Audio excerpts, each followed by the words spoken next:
Kalian semua pasti merasa nih, selama bertahun-tahun, Cina itu sering terlihat menahan diri, seolah enggan terlibat konflik terbuka dengan negara-negara barat. Banyak analis langsung mengambil kesimpulan instan kalau Cina itu takut perang secara terbuka. Ada juga yang bilang, teknologi militer Cina itu masih di bawah teknologi militer barat, dan macam-macam deh alasannya. Faktanya, Cina tidak kekurangan senjata, mereka tidak kekurangan prajurit, dan jelas tidak kekurangan nyali. Masalah Cina bukan pada kekuatan militer, melainkan pada sesuatu yang jauh lebih sunyi dan mematikan, yaitu fondasi teknologi strategis. Dan Cina paham betul nih, di dunia modern, kekuatan militer tanpa fondasi teknologi hanyalah macan kertas. Namun, tahun 2028, segalanya mulai berubah. Nah, sesuai prediksi admin nih, 2 tahun lagi atau paling lambat 4 tahun lagi di 2030, Cina akan membuka topengnya, menunjukkan bahwa mereka siap menghadapi dunia tanpa ketergantungan teknologi negara manapun.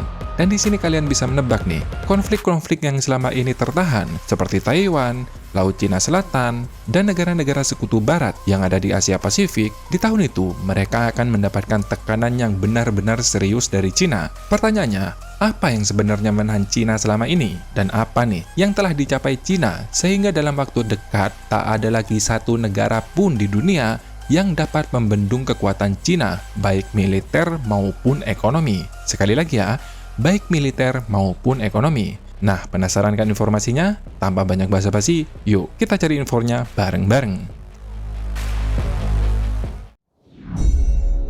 Di abad 21, perang tidak lagi ditentukan oleh jumlah tank atau kapal induk, melainkan oleh siapa yang menguasai teknologi paling sempit, paling mahal, dan paling tak tergantikan. Dan di titik itulah, Cina selama ini memiliki hambatan besar yang bernama mesin litografi. Jika dianalogikan chip sebagai otak mesin, maka mesin litografi merupakan mesin pembuat otak mesin.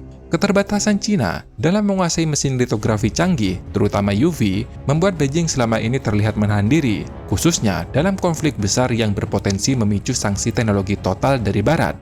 Disinilah dunia harus memahami fakta yang keras. Litografi adalah tombol nyawa teknologi modern. Mesin litografi, khususnya UV, bukan sekedar alat industri, tapi yang merupakan bottleneck peradaban digital dunia. Tanpa UV, chip AI kelas atas nyaris mustahil diproduksi massal. Superkomputer akan sangat lambat bahkan berukuran besar. Tidak ada lagi radar AESA, tidak ada lagi sistem pemandu bagi misil, bahkan industri sipil pun ikut terseret. Seperti smartphone, data center, otomotif, semuanya bakalan menjadi teknologi bodoh. Karena itu, Cina sangat sadar nih, konflik besar sama dengan resiko putus total dari teknologi ini. Inilah alasan Cina mengapa selama ini menahan diri. Ketergantungan teknologi adalah titik lemah strategis yang paling mematikan. Dan hingga hari ini, Cina belum mampu memproduksi chip di bawah 7 nanometer yang stabil. Ya, memang ada chip Kirin buatan Huawei 7nm, tapi sekali lagi, tidak stabil bro.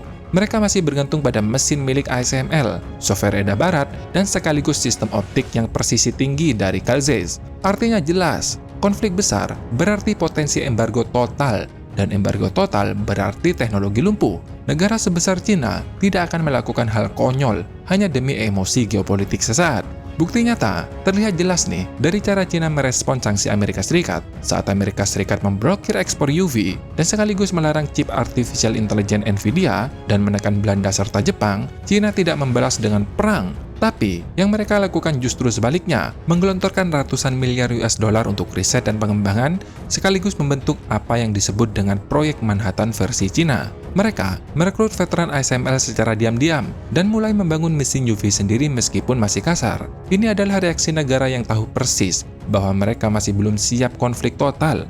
Artinya, selama ini dunia terlihat damai bukan karena semua cinta damai bro, bukan. Tapi karena teknologi membuat perang terlalu mahal bagi pihak yang belum mandiri. Namun, situasinya mulai berubah nih, karena baru-baru ini nih, muncul kabar yang mengguncang fondasi dominasi Barat. Pada pertengahan 2025, Cina dikabarkan berhasil membangun prototipe mesin litografi di Shenzhen. Prototipe ini bahkan sudah mampu menghasilkan sinar UV.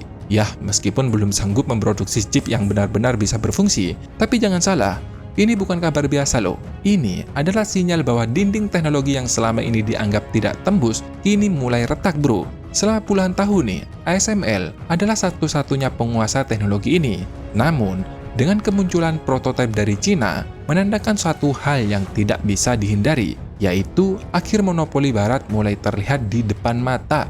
Yang lebih menggentarkan nih, proyek ini lahir dari reserve engineering yang dikerjakan oleh mantan insinyur ASML. Banyak di antaranya yang bekerja dengan identitas samaran demi kerahasiaan total. Nah, sebenarnya intelijen Belanda sudah memperingatkan sejak 2018 bahwa Cina telah menjalankan spionase teknologi secara sistematis. Namun nih, nampak-nampaknya peringatan ini diremehkan oleh Barat. Nah, keseriusan Cina dalam membangun mesin litografi sendiri terlihat bagaimana proyek UV Cina dijalankan dalam kondisi super tertutup, berbasis keamanan nasional, dan menjadi bagian inti dari strategi semikonduktor Beijing. Bahkan nih ya, proyek ini dipimpin langsung oleh Deng Xiyang, orang kepercayaan langsung Xi Jinping atau Wakil Perdana Menteri Cina saat ini.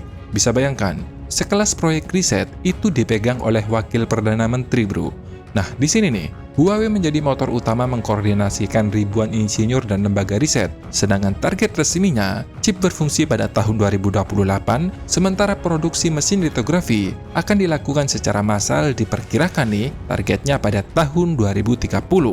Mesin UV buatan Cina sendiri itu jauh lebih besar dan lebih kasar dibandingkan mesin ASML yang seukuran bus dan berbobot hingga 180 ton. Pendekatan Cina sederhana, daya besar dulu, efisiensi belakangan. Jika proyek ini berhasil nih, dampaknya bro akan mengguncang dunia. Beneran, mengguncang dunia nih, bukan hanya bagi Cina. Kenapa? Karena dominasi ASML, satu-satunya perusahaan yang selama ini menguasai teknologi UV, terkikis. Sedangkan inovasi semikonduktor global nantinya akan semakin cepat. Bahkan nih, struktur R&D di dunia semuanya akan berubah, tidak hanya berkiblat pada ASML, melainkan juga berkiblat pada teknologi Cina. Nah, ketergantungan impor UV Cina akan semakin drastis. Kompetisi baru mesin litografi nantinya akan menekan harga dan membuat chip lebih murah. Karena yang produksi bukan cuma satu, tapi dua. Sedangkan Cina tahu sendirilah, kalau produksi itu pasti jor-joran tuh. Hasilnya pasti chip makin murah. Artinya, dari sisi geopolitik, UV bukan hanya sekedar mesin, ia merupakan simbol dominasi global. Jika Cina menguasainya, leverage politik Barat pastinya akan melemah signifikan. Karena selama ini dari yang nggak punya pilihan, nantinya menjadi punya pilihan. Lantas, apa dampaknya nih bagi Indonesia? Inilah bagian yang paling penting. Jika Cina berhasil membuat mesin litografi sendiri, maka Asia Tenggara akan menjadi medan baru pertarungan industri global. Bukan lagi hanya sekedar berfungsi sebagai pinggiran rantai pasok semikonduktor dunia. Karena begitu Cina mandiri mesin litografi, ketakutan terbesar yang selama ini diembargo pastinya tidak akan khawatir lagi. Artinya, Cina tidak lagi harus bersembunyi di balik jalur abu-abu atau kamuflase regulasi. Mereka akan mulai menyusun ulang peta industri chip, mana bagian yang tepat di dalam negeri dan mana yang akan disebar di luar Cina untuk verifikasi risiko, efisiensi biaya, dan sekaligus pengaruh geopolitik. Sedangkan Asia Tenggara memenuhi semua kriteria itu. Alasannya sederhana. Yang pertama jelas, dekat secara geografis. Yang kedua, relatif stabil secara politik. Dan yang ketiga, kaya sumber daya industri. Namun tidak semua negara Asia Tenggara nih yang punya posisi yang sama. Ada minimal dua kriteria yang wajib harus dipenuhi. Yang pertama, kuat secara fisika industri. Dan kedua, aman secara geopolitik dalam artian di luar sistem tekanan Barat.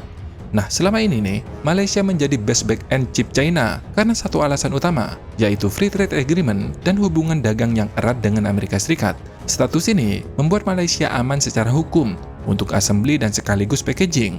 Tapi, justru disinilah batasannya. Dengan FTA, Malaysia memperjelas posisinya berada di orbit Amerika Serikat. Dengan kata lain nih, selama ini, Cina bergantung pada teknologi Barat, dan Malaysia dipilih sebagai buffer yang sangat-sangat ideal untuk jangka pendek. Namun, ketika Cina mandiri secara litografi, buffer itu tidak lagi cukup bro.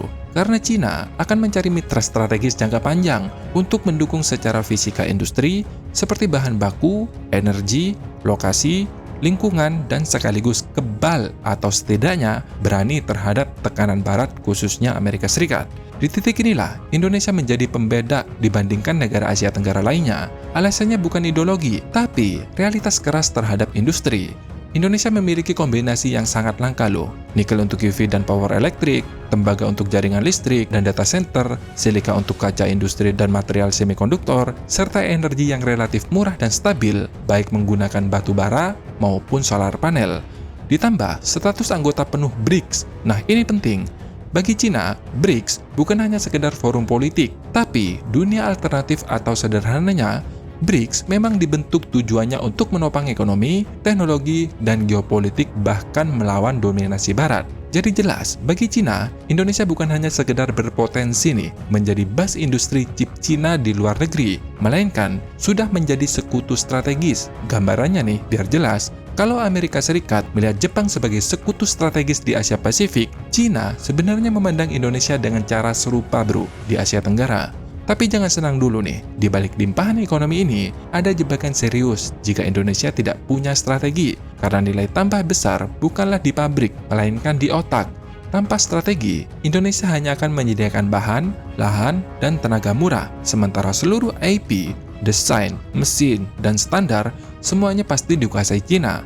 Nah, kesimpulan paling jujur nih, Cina sebentar lagi mengubah peta global bro, dan Indonesia bakal dapat rezeki nomplok. Tapi, tanpa diplomasi cerdas dan sekaligus strategi teknologi yang tegas, Indonesia akan menjadi pelayan.